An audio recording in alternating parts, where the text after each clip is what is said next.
ეს ჟუჟუა, კულინარიული კურსის მასწავლებელი. მისი მიზანია მოსწავლეებმა კურსის ბოლოს იცოდნენ პროდუქტის სწორი დამუშავება, სწორი პროპორციები და მომზადების სწორი ტექნიკა. ესენი მისი გრძელვადიანი მიზნებია. ისევე როგორც ჩვენთვის ცნებები, მაგალითად მოქალაქეობაში, სოციალიზაცია, დემოკრატია, ინიციატივა და მეწარმეობა, სამოქალაქო მონაწილეობა და მდგრადი განვითარება. ჟუჟუს კურსი სამთვიანია. კურსში მოსწავლეები სწავლობენ, როგორ მოამზადონ ხორცეული, ბოსტნეული და ცომები. ესენი კულინარიული კურსის აუცილებლად დასამუშავებელი თემებია.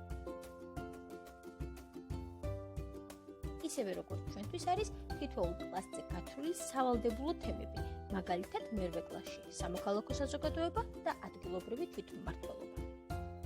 ჟუჟუს მიერ კურსის თითოეული შეხვედრა კურსის თემების დამუშავებას ეძღვნება.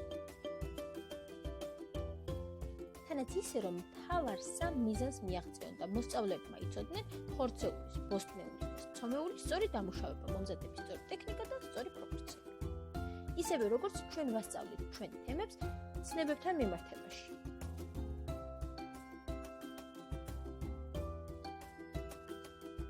კულინარიის კურსზე ახლა ხორცეულის თემას ამუშავებენ. შესასწავლ საკითხად ღორის ხორცი აირჩიეს. მოსწავლეებმა თავიდანვე იციან, რომ ღორის ხორცის მომზადების შესახებ ბევრ რამეს გაიგებენ. მიღებული ცოდნა კი კერძის მომზადებით უნდა გამოხატონ. მათ მიერ მომზადებული კერძით კი ჟუჟუ უნდა დაინახოს, რომ მოსწავლეებმა მიაღწიეს გრძელვადიან მიზნებს. კერძში უნდა ჩანდეს, რომ მათ გამოუვიდეთ მიზნის მიღწევა. ხორცი სწორად დაამუშავეს და ისე შეწვეს, რომ არ გამოსშრა. ეს იგივე არა ჩვენთვის კომპლექსური დავალება, როდესაც კლასი ამუშავებს თემატურ საკითხს. მოსწავლემ წინასწარ იცის, რომ მიღებული ცოდნა შემოქმედებითი პროდუქტით უნდა გამოხატოს და თანაც ისე, რომ დააკმაყოფილოს გრძელვადიანი მიზნების ცნებების შესაბამისი კრიტერიუმები. კრიტერიუმების დაკმაყოფილებით პროდუქტში უნდა გამოჩნდეს, რომ მოსწავლეებს ჩამოუყალიბდათ სამიზნე ცნებების მკვიდრი წარმოდგენები. მოდით ისევ ჟუჟუს დავუბრუნდეთ.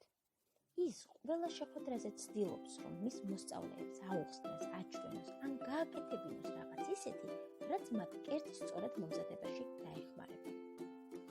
ისევე როგორც ჩვენ კომპლექსური დავალების დაწყების შემდეგ თითოეულ გაკვეთილზე მოსწავლეებს თავაზობთ ისეთ აქტივობებს და რესურსებს, რაც მათ პროდუქტის შექმნაში უნდა დაეხმაროთ.